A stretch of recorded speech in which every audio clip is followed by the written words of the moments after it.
Opening scene में एक शर्मीला लड़का है सेथ डोनाल्डसन, जो एक एनिमल कंट्रोल सेंटर में काम करता है जहां गुमशुदा जानवर लाए जाते हैं और उनका यूथनाइज होता है। सामाजिक रूप से अजीब होने के कारण उसका कोई दोस्त नहीं है और वह अकेला अपने अपार्टमेंट में रहता है। उसकी दैनिक रूटीन केवल काम पर जाना और घर लौटना ही है।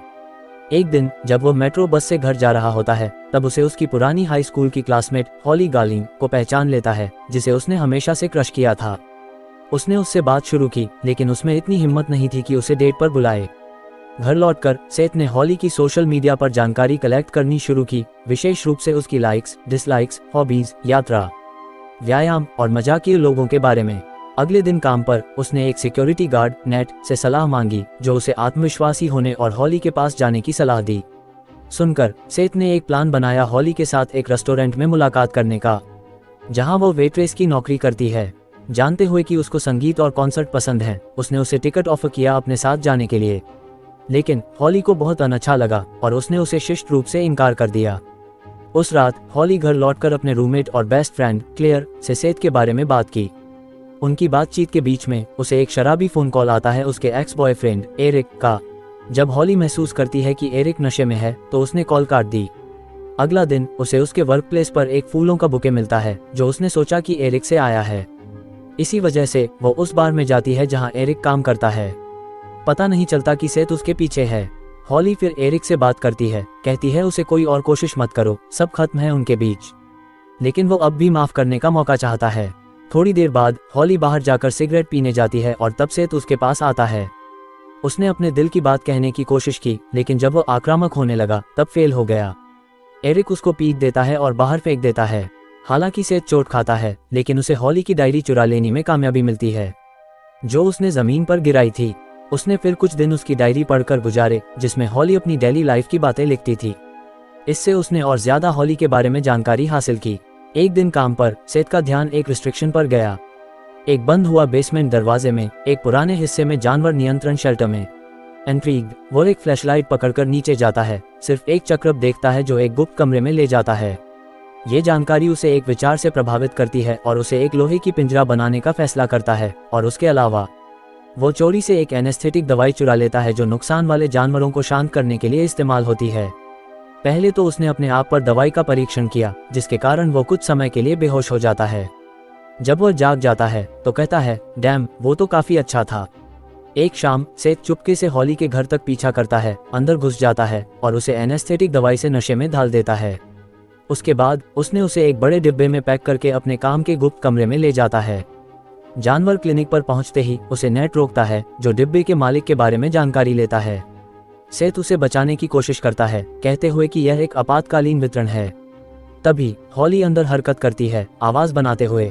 यह नेट की शक की भड़कती है, उसे बॉक्स के पास चलने के लिए प्रेरित करती है। उसी समय वह ऊपर से और एक आवाज सुनता है, जो उसे विश्वास दिलाता है कि यह उनका पुराना एसी है। ये सेथ के लिए बड़ा आराम है, जो उसके बाद उसे बेसमेंट में ले जाता है और उसे पिंजरे में बंद कर देता है।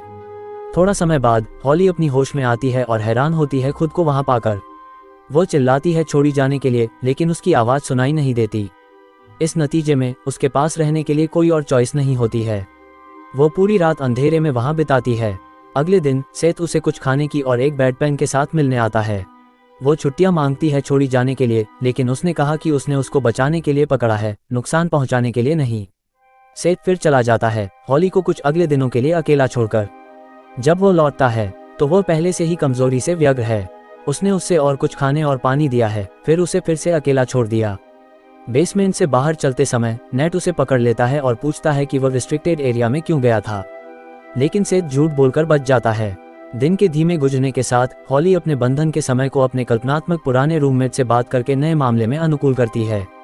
उसे सेथ द्वारा दिए गए शौचालय सीट का भी इस्तेमाल करना पड़ता है। एक चूहा उसके पैरों के पास आता है, जो उसे एक पल के लिए डराता है। इस नतीजे में वो उसे बिना जूतों के कुचल देती है, उसे खतरनाक तरीके से मारकर। अगली बार जब सेथ उससे मिलने आता है तो वह पूछती है कि क्या वो उसे हमला करना चाहता है या मार देना। जवाब में उसने कहा कि वो उसको अनुचित रूप से नहीं छुएगा, लेकिन अगर परिस्थितियां मांगे तो वह उसे मार सकता है। फिर वो उसके सामने बैठा और उससे बताता है कि उसने उसे हाई स्कूल में देखा था और उस पर फिदा हो गया था। जैसे ही उनकी बातचीत शुरू होती है, सेथ क्लेयर के बारे में पूछता है। उसने बताया कि वो उसे उसके बेस्ट फ्रेंड के साथ बात करते हुए सुना था। जबकि वो अकेली थी कमरे में। उसने फिर पूछा कि क्या वो अब भी क्लेयर से मिलती है। उसका जवाब नकारात्मक है, हालांकि वो उससे अपने पीछे देख रही है। इसके बाद सेथ अपने बैग से हॉली की डायरी निकालता है और यह रिवील करता है कि उसे उसकी सभी राज मालूम हैं। उसने हॉली की डायरी में लिखे हर चीज को याद करने का शुरू किया, हमें सभी को वापस ले जाते हुए। एक रात हॉली ने अपने बॉयफ्रेंड के छुपी हुई संबंध के बारे में जान लिया, जो उसके बेस्ट फ्रेंड के साथ था, जिससे उसका दिल टूटा। फिर उसने क्लेयर से उस बारे में कार में बात की। उसके गुस्से में हॉली ने गाड़ी की रफ्तार बढ़ाते हुए क्लेयर की माफी और उसकी रुकावट की बिना सुनी। थोड़ी देर बाद उन्हें एक ट्रक से टक्कर लग गई, जिसके कारण दोनों गंभीर रूप से घायल हुए। जब हॉली को पता चला कि क्लेयर अब भी जिंदा है, तो उसने एक तीखी कांच की पत्थर उठाया और उसके आंखों में डाल दिया। इसके परिणामस्वरूप उसकी मौत हो जाती है। यहाँ पर यह सामने आता है कि क्लेयर, जो हमने फिल्म के दौरान देखा है, सिर्फ हॉली की भ्रांतिमय कल्पना है। हकीकत में वो खुद से बात कर रही है जैसे कोई पसाइको, उससे पहले जो भी कर रही थी के विपरीत। शायद उस घटनाक्रम के बाद से हॉली ने कई दरिंदे हत्याएं की हैं और उन सब पर अपने डायरी में लिखा है। वह उसे बेवकूफ़ बनाने की कोशिश करती है, कहके कि वह एक लेखक है और लिखा हुआ सामग्री कहानियों पर आधारित है। लेकिन सेथ खुलताम करता है कि वह उसे कई समय से घूर रहा है और उसने अपनी आंखों से कई हत्याएं देखी हैं। उसने उसे मनाने की कोशिश करता है कि वह यहाँ उससे और कोई हत्याएं न करवाने आया है, क्योंकि वह उससे प्यार करता है। अगली कई दिनों तक दोनों एक दूसरे के खिलाफ मानसिक मंथन खेलते हैं। जब हॉली सेथ को अपने तरफ खींचने के लिए विवरण देती है, तो वह मानता है कि उसने क्लेयर के साथ अन्य हत्याएं की हैं, लेकिन वह कहती है कि वह आनंद के लिए हत्याएं करती है। एक दिन हॉली धमकी देती है कि वह असंभव काम करने और उसे अपने हत्या के लिए दोषी बनाने का इरादा करती है। उसने पत्थरों से पिंजरे की बरसाती में अपनी सिर को टकराया, जिसकी वजह से उसका खून निकलने लगता है, लेकिन सेथ असर नहीं होता। उसी दिन नेट सेथ को प्रतिबंधित बेसमेंट से बाहर निकालते हुए पकड़ लेता है। कुछ गड़बड़ महसूस करते हुए वह धीरे धीरे नीचे जाता है और बंदी हुई महिला को देखकर हैरान होता है। हॉली मौका पकड़ती है और नेट को जल्दी से किसी भी चाबी को तोड़ने के लिए कहती है। समझते हुए स्थिति को, सेथ कुछ खाने लेकर वापस लौट आता है। एक असामयिक मोड़ में हॉली सेथ को सिग्नल देती है कि वह गार्ड को मार दे।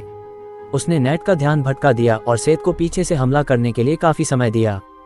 हॉली के कहने पर उसने उसे नीचे गिराया और फिर उसे एक सिंडर ब्लॉक से उसके सिर को तोड़ दिया। कुछ ही पल बाद सेथ को अपराध के एहसास से व्यथित होती है और वह रोते हुए टूट जाता है, समझते हुए कि अब वह भी एक हत्यार है। लेकिन हॉली उसे शांत करती है और उसे डेड बॉडी को डिस्पोज करने का तरीका बताती है। उसकी हिदायत पर वह मुर्दा शरीर को टुकड़ों में काटकर उसे जानवरों को खिलाता है। क्लिनिक में उसने नेट को पहचान न होने के लिए उसके सभी दांतों को भी निकाल दिया। सेथ कहता है, अब से मुझे ही टूथ फेरी बुलाओ। उद्धरण चिन्ह डॉट। इस घटना के परिणामस्वरूप डिटेक्टिव मियारा के नेतृत्व में पुलिस अधिकारी जांच का प्रबंध करते हैं और सेथ को प्रश्न किया जाता है। नेट के गायब होने के बारे में उसे पूछते हुए डिटेक्टिव सेथ पर संदेह करता है, क्योंकि वह बताए गए विस्तृत विवरण उनका नहीं मिलता।